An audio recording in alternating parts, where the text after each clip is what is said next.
HP bisa beroperasi karena sistem apa?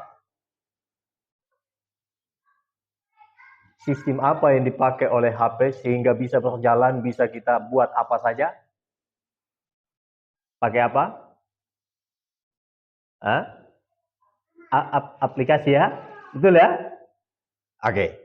Ada aplikasi kan? Saudara tetapi bisa download aplikasi tanpa Play Store? Bisa? Tidak bisa. iPhone punya aplikasi sendiri, dia punya sistem sendiri. Tapi juga mirip dengan Google, mirip dengan Android.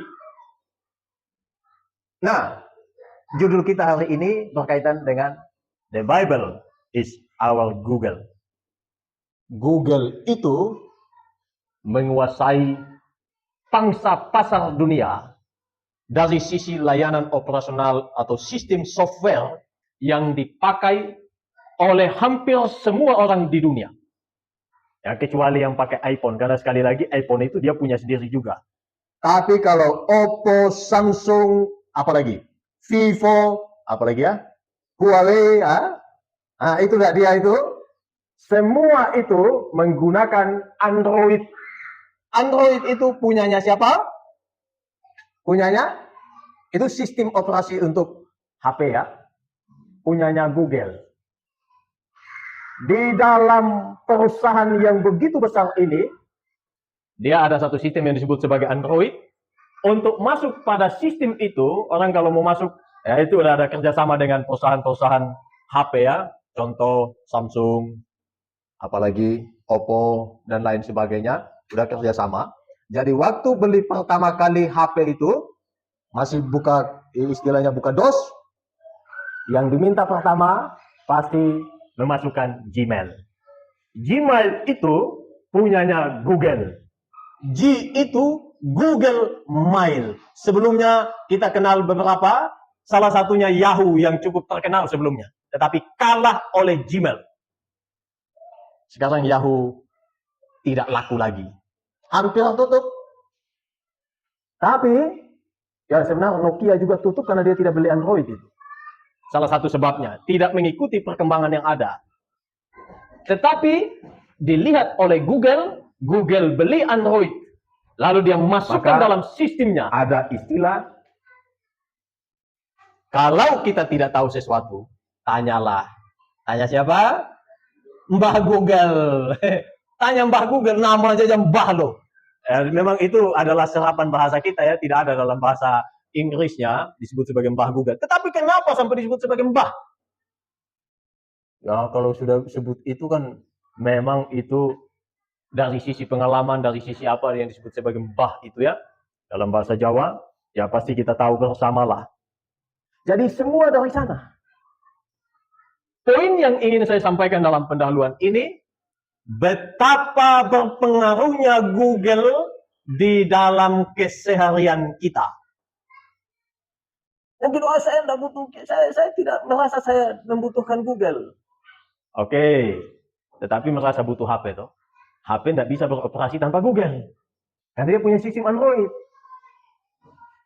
Hari ini siapa sih yang tidak membutuhkan layanan Google? Siapa? Saya pastikan semua di dalam ruangan ini, termasuk saya, membutuhkan layanannya. Kita butuh. Kita butuh. Nah itulah pengaruh Google atas hidup kita. Apakah salah? Pada level-level tertentu, itu tidak menjadi soal. Tetapi kalau hidup kita sudah digantungkan pada Google, ini menjadi masalah. Saya berikan beberapa masalah dari penggunaan itu. Tadi saya katakan HP itu bergantung pada Google. Berapa banyak di antara kita yang tidak bisa hidup tanpa tanda petik ya, tidak bisa hidup tanpa handphone. Kalau lupa uang kolektor datang ibadah, ya sudahlah. Kalau lupa HP, hatinya tak tenang. Datang di sini dia pikir, oh jangan-jangan dia telepon. Oh pacar saya nanti hubungi saya tidak balas. Begitu bergantungnya.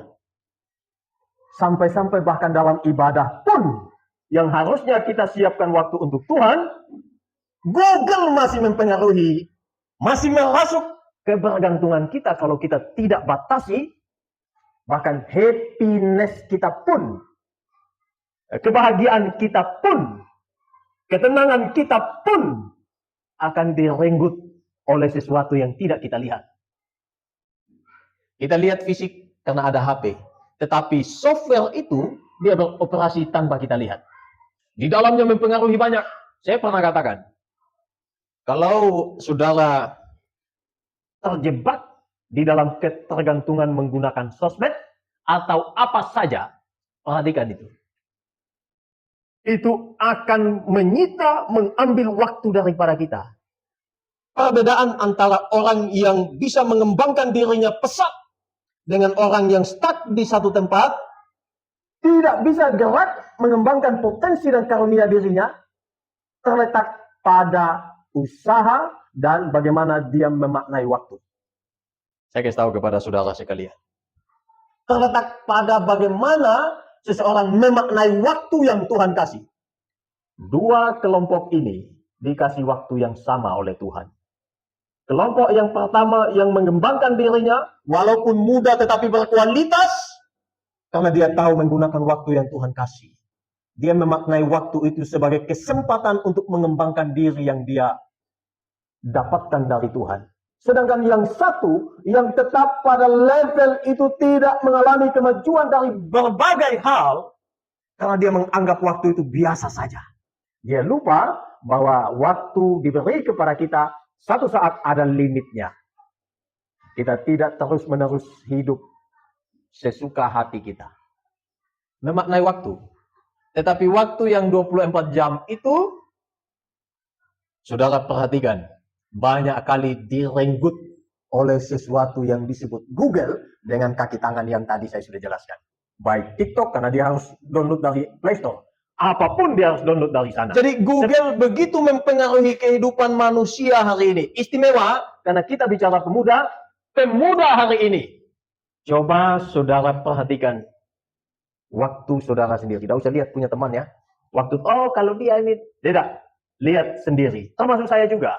Lihat, dari 24 jam yang Tuhan kasih, berapa lama kita habiskan waktu kita untuk sosmed, untuk internetan, untuk hal-hal yang menjadi bagian dari kaki tangan daripada Google. Itu tadi yang saya sudah jelaskan di awal ya. Berapa waktu kita habiskan untuk sosmed, baik TikTok, IG, FB, YouTube, atau apa saja. Berapa waktu kita habiskan? Pertanyaan selanjutnya, dari waktu yang kita habiskan untuk sosmed atau untuk menggunakan handphone kita, berapa lama waktu dalam sehari itu kita menggunakan untuk mengembangkan diri? Berapa lama? Saya dengan usia begini bisa, apalagi adik-adik sekalian. Saya pastikan bisa. Hanya kembali tadi, bagaimana engkau memaknai waktu? Bagaimana engkau menggunakan waktu? Itu orang hanya melihat hasil. Memang begitulah dunia. Jangan harap saudara bisa berkembang kalau hanya pakai FB, pakai YouTube, pakai apa yang live itu. Ada satu lagi, TikTok. Saudara habiskan waktu goyang-goyang di situ berapa lama satu hari? Daripada saudara adik-adik sekalian habiskan waktu hanya untuk goyang, pakai waktu itu untuk belajar. Pakai waktu itu. Hari ini kita hidup di era yang begitu maju, begitu pesat. Kalau zaman sebelumnya, belajar itu mahal harganya. Hari ini yang penting ada internet, saudara, adik-adik sekalian, bisa belajar. Bisa belajar. Gratis lagi. Orang kalau ngikut kursus,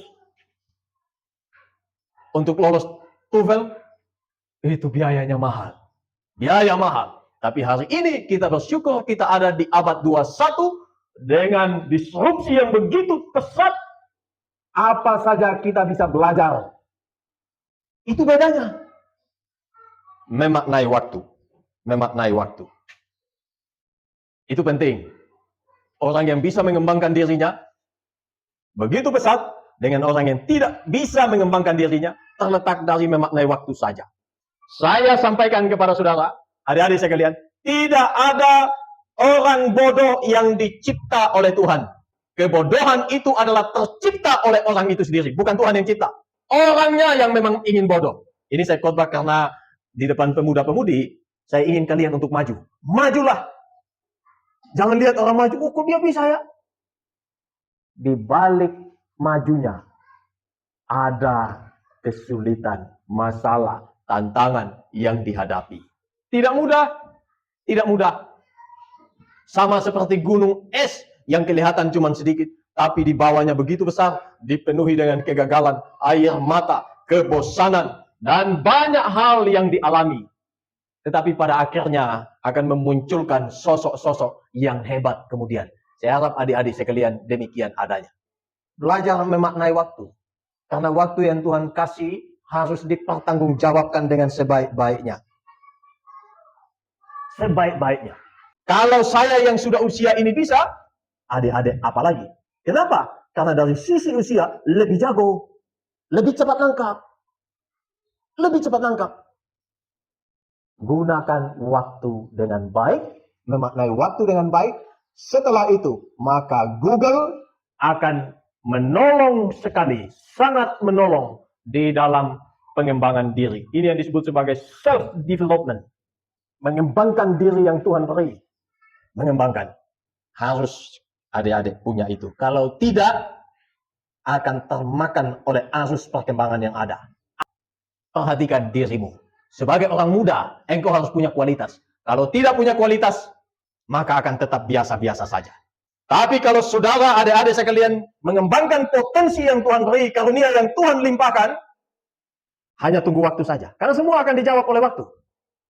Tapi semua itu sekali lagi berkaitan dengan bagaimana kita memaknai waktu yang Tuhan kasih. Saya bisa untuk menyampaikan kepada adik-adik sekalian berdasarkan bagaimana adik-adik sekalian menghabiskan waktu dalam satu hari. Antara orang muda yang high quality, yang karakternya oke, dengan orang muda yang biasa-biasa saja, terletak dari dia memaknai dan menggunakan waktu. Maka saya bisa nilai pemuda yang hanya habiskan waktunya dengan sosmed, dengan hal-hal yang tidak berguna, pemuda begini tidak bisa maju. Saya sekali lagi, agak keras, tapi pemuda begini tidak bisa maju. Apalagi sekarang dengan game ya, minta maaf. Game itu berapa banyak waktu yang dia ngambil daripada kita. Dan tidak mungkin ada kemajuan. Justru dia akan membuat kita addicted. Pada akhirnya kita candu dengan hal-hal demikian. Ini orang muda jadinya susah untuk berkembang. Hati-hati, buang semua penyakit-penyakit yang begitu. Buang semua. Dimulai dari memaknai dan menggunakan waktu. Ada pemuda yang usia sama, yang satu begitu dipakai Tuhan, yang satu biasa-biasa saja. Oleh karena memaknai dan menggunakan waktu. Adik-adik ada di pihak mana? Orang yang bisa memaknai waktu dengan sebaiknya, lalu menggunakan waktu dengan sebaiknya, atau sebaliknya. Keputusan ada di adik sekalian. Kalau sudah bisa memaknai waktu dengan baik, barulah kita bisa memahami bahwa the Bible is our Google.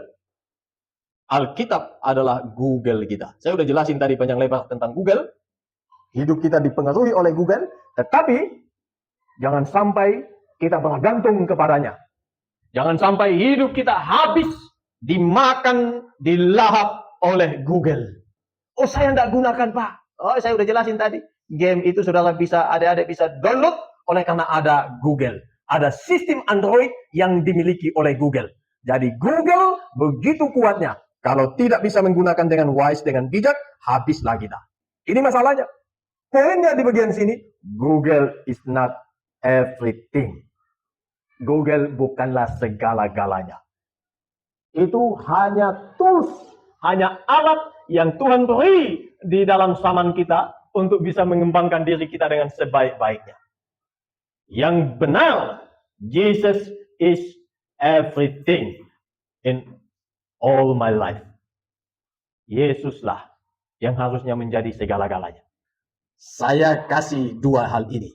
Satu, saya katakan, Google bukan segala-galanya. Atau, oke, saya agak ganti, gadget bukan segala-galanya. Karena gadget itu dikuasai oleh Google. Lalu satu saya katakan, saya menguji nih. Saudara betul ada di posisi yang ini atau di posisi ini? Yang satu, Google bukan segala-galanya. Gadget bukan segala-galanya. Sosmed bukan segala-galanya. Yang satu, saya katakan, ini premis ada dua. Yesuslah segala-galanya. Yesuslah juru selamat saya pribadi. Adik sekalian, pribadi. Mari kita uji.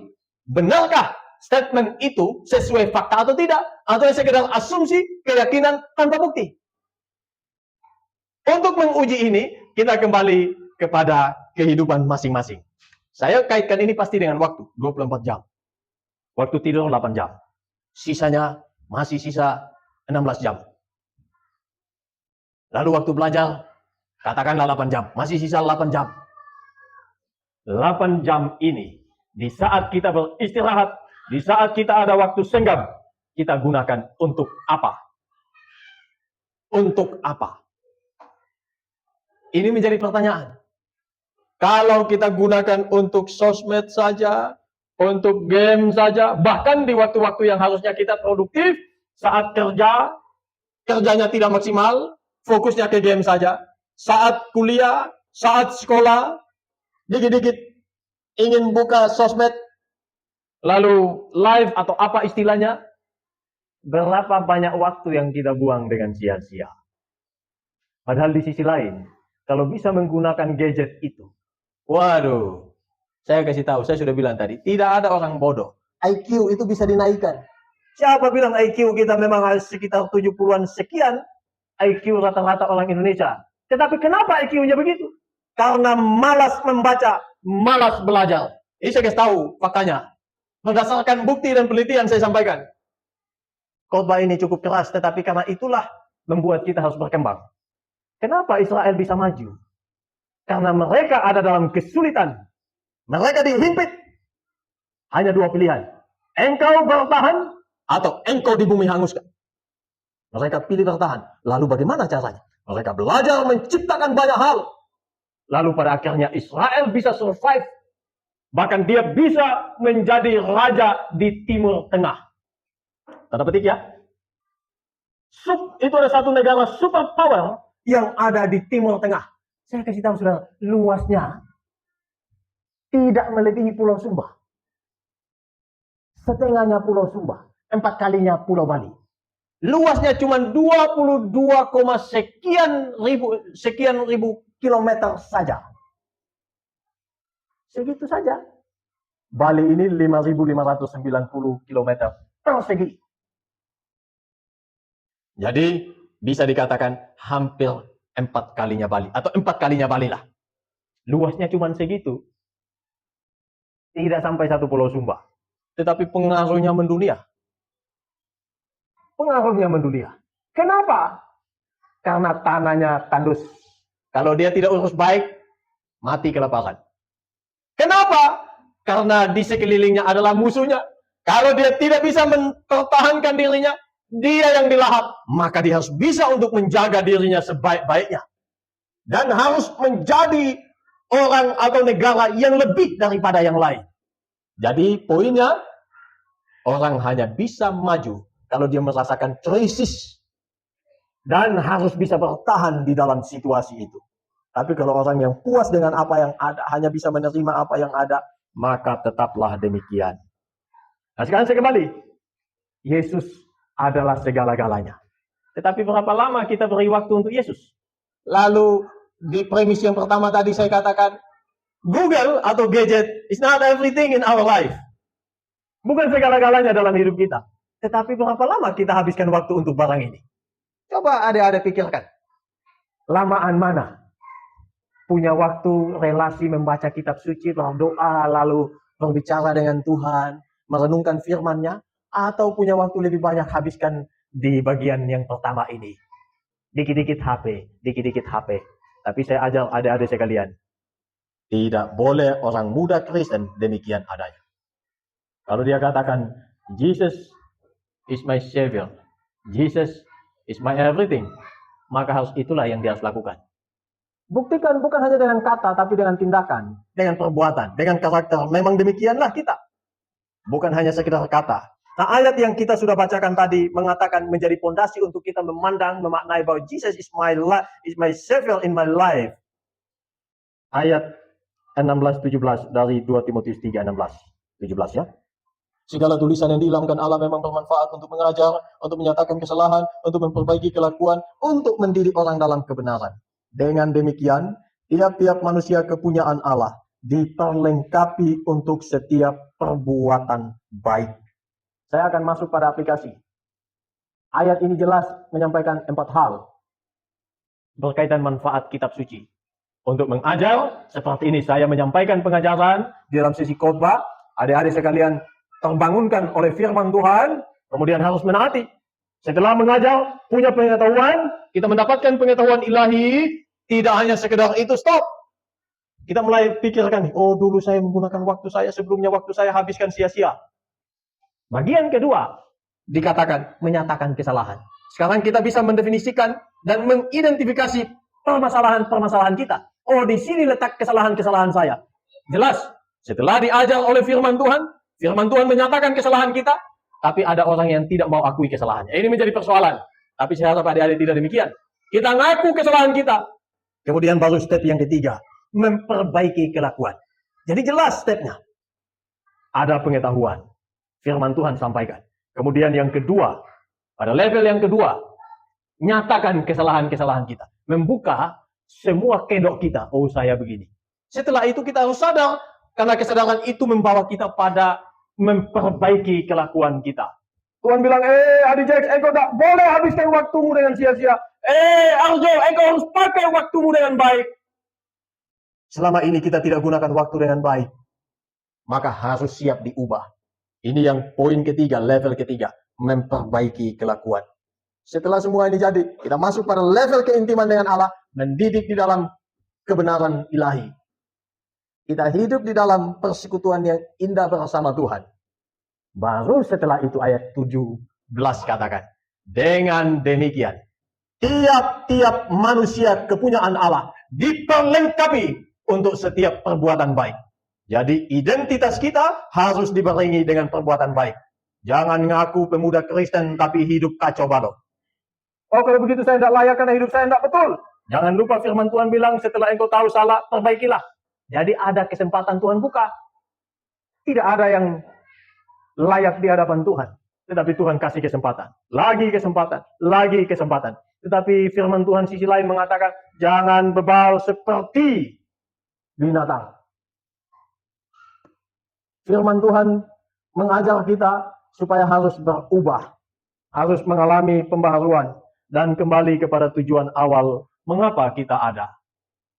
Barulah kita bisa hidup dalam kebenaran Tuhan. Lalu di situ kita menunjukkan nilai-nilai kebaikan. Tentu karena Tuhan yang pimpin. 3 hal aplikasi. Agak panjang. Tidak apa-apa ya. 3 hal saya singkatkan. The Bible is our Google. Why? Mengapa? Mengapa Alkitab adalah Google kita? Tentu waktu panitia mengatakan ini kepada saya menyampaikan untuk dikhotbahkan, bukan karena Alkitab waktu kita klik dia akan tunjukkan oh jalan ke Denpasar di sana.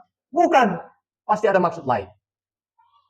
Karena Bible, Alkitab berbicara hal-hal yang berkaitan dengan moral, dengan jiwa, dengan hati, dengan pikiran, maka pasti tujuannya ke sana. Jadi saya sampaikan mengapa Alkitab adalah Google kita. 3 hal penerapan. Yang pertama, karena Alkitab adalah sumber dari segala jawaban hidup. Saudara mau tanya kebenaran, bacalah Alkitab. Alkitab akan menyampaikan siapa kebenaran itu, apa kebenaran itu, bagaimana hidupi kebenaran itu. Yesus katakan, ego eimi he aletheia. Akulah kebenaran itu. Kita mau cari makna hidup, Tuhan bilang, ego eimi he zoe. Akulah hidup itu. Mau cari apa? Saudara baca kitab, merenungkan kitab sucinya, saudara menemukan jawabannya. Jadi sumber dari segala jawaban kehidupan. Saya bicara hidup ya. Bukan bicara 1 tambah 1 sama dengan, bukan. Saya bicara tentang kehidupan. Saudara menanyakan siapa Allah. Saudara menanyakan bagaimana kehidupan setelah kematian. Saudara menanyakan bagaimana kehidupan kita. Itu jawabannya ada di kitab suci. Termasuk waktu sudah menanyakan siapa aku, siapa sesamaku, siapa lingkungan, siapa dunia, apa dunia ini. Tuhan menjawabnya di dalam terang firman. Siapa aku? Tuhan katakan, engkau adalah manusia yang berdosa. Tetapi yang berdosa, engkau yang berdosa ini, ku ambil, ku sucikan, supaya engkau punya hubungan pribadi denganku. Itulah identitas kita. Apa yang kita mau nanya? Ada jawabannya di dalam Alkitab. Mengenai tujuan hidup, Alkitab sampaikan. Itu tadi yang saya di awal katakan. Setiap kali Tuhan beri waktu seperti ini kepada kita, pasti ada tujuannya. Lebih luas lagi, sampai hari ini Tuhan masih percayakan nafas ini kepada kita, pasti ada tujuannya. Di dunia ini, setiap 1 detik, 2 orang mati. Tapi saya dan pemuda-pemudi sekalian tidak, pasti ada tujuannya. Pernahkah pikir itu? Atau sekedar, karena saya hidup masih ada kesempatan, besok pulang lagi, lanjut lagi, tidak ada perubahan. Orang muda sekali lagi, tidak boleh punya pikiran demikian. Dia harus memikir, apa sih tujuan hidup saya ini? Apa sih yang Tuhan inginkan dari hidup saya? Dan orientasi semua ini bermuara pada satu saja. Soli Deo Gloria. Hanya untuk muliakan Tuhan. Tentu tidak harus menjadi hamba Tuhan seperti saya. Orang muda di mana aja, silakan berkarya, tetapi orientasinya mempermuliakan Tuhan di dalam. Termasuk menyikapi kehidupan dan berbagai lika-liku kehidupan di dunia ini, firman Tuhan sampaikan. Begitu dalamnya. Apa yang saudara mau cari? Jawabannya adalah Alkitab. Itu yang pertama. Yang kedua, Alkitab adalah penuntun hidup. Kita yang tidak beres dituntun oleh Tuhan. Enak, engkau jalannya serong kiri kanan. Jalanlah kepada jalan yang lurus. Ikutilah jalannya dan engkau akan selamat sampai tujuan. Karena banyak di luar sana menganggap jalannya baik, jalannya lurus, tapi ujungnya menuju maut. Tapi firman Tuhan katakan, engkau menemukan kebenaran, engkau menemukan jalan, lalu disitulah engkau harus jalan. Tuhan juga katakan, I am the way, ego, eimi, he, hodos. Semua ada pada Tuhan. Yang kita mau cari di dunia ini, ada padanya. Tetapi kalau kita tidak kuasai pikiran kita dan hati kita, dan kita tidak menemukan identitas kita, maka semua yang saya sampaikan ini tidak ada gunanya. Akan sia-sia. Jadi poin yang kedua, mengapa Alkitab adalah Google kita? Karena Alkitab adalah penuntun hidup kita. Yang ketiga, Alkitab adalah pengingat. Alkitab sebagai pengingat hidup kita, mengingatkan kalau kita sudah jalan tidak betul. Dan kita harus siap dikoreksi dong. Jangan pikir kita ini manusia paling benar. Apa saja semua benarlah yang kita lakukan. Orang yang tidak sesuai dengan kita, dia yang salah, kita yang benar. Kalau dikoreksi, langsung memberontak. Salah satu tipikal orang muda begitu. Kalau disampaikan sesuatu yang baik, itu bibit-bibit pemberontakannya tinggi. Tapi saya perhatikan adik-adik sekalian, harapnya tidak ada itu. Dan karena tidak ada itu, setidaknya saya menilai karena saudara adik-adik ada di tempat ini, maka dengarkanlah 3 poin yang tadi. Alkitab adalah jawaban hidup. Alkitab adalah penuntun hidup. Alkitab adalah pengingat tatkala kita mulai jalan tidak baik. Itulah sebabnya Alkitab disebut Google kita. Adik-adik kalau bingung, kalau tersesat, kalau sedih, kalau putus asa, kalau tidak tahu jalannya mau kemana, tujuannya seperti apa, sakit hati, dikecewakan, dan lain sebagainya, datanglah kepada Tuhan, dan Tuhan beri kitab sucinya. Bacalah, temukanlah jawabannya di dalamnya. Dengan demikian, barulah kita bisa betul-betul diperlengkapi untuk menjadi anak-anak Tuhan. The Bible is our Google. For our life, our soul, our heart, our mind, and our purpose. Sekali lagi, Alkitab adalah Google hidup kita. Tuhan berkati.